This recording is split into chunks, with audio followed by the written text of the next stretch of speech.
एक एक लफ्ज करके मुकम्मल स्पोकन इंग्लिश कोर्स करने का आज है चौथा दिन और आज हम सीखने वाले हैं WH फैमिली वर्ड्स का स्पोकन इंग्लिश में इस्तेमाल करना। दोस्तों, अगर हमें इंग्लिश में कौन, कहाँ, कब, क्यों, कैसे, किस वक्त इस तरह के सवाल पूछने हों तो हमें WH फैमिली वर्ड्स की जरूरत पड़ती है। हमारे साथ यूं ही बासानी उर्दू से इंग्लिश सीखते रहने के लिए जल्दी से चैनल को सब्सक्राइब कीजिएगा ताकि आप कोई भी अहम इंग्लिश लर्निंग का लेसन मिस ना कर बैठें। चलिए दोस्तों, बिला ताखीर हमारे आज के सबक का आगाज कर लें। कब की इंग्लिश है व्हेन। अगली ट्रेन कब है? When is the next train. When is the next train. वो कब पहुंचे? When did they arrive. When did they arrive. आप असाइनमेंट कब जमा करवाएंगे? When will you submit the assignment? When will you submit the assignment?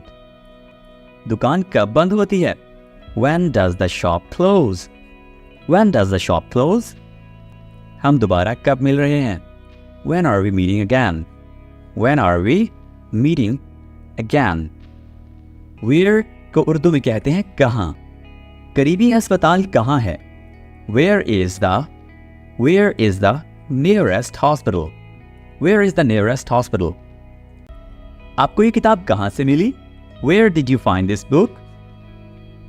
Where did you find this book? वो छुट्टियों पर कहाँ जा रहे हैं? Where are they going on vacation? Where are they going on vacation? मैं अपनी गाड़ी कहाँ पार्क करूँ? Where can I park my cars? Where can I park my car? आप कहाँ बड़े हुए? Where did you grow up? Where did you grow up? क्यों की इंग्लिश है why। आप देर से क्यों आए? Why are you late? Why are you late? उसने पेशकश क्यों मुस्तरद की? Why did she refuse the offer? Why did she refuse the offer?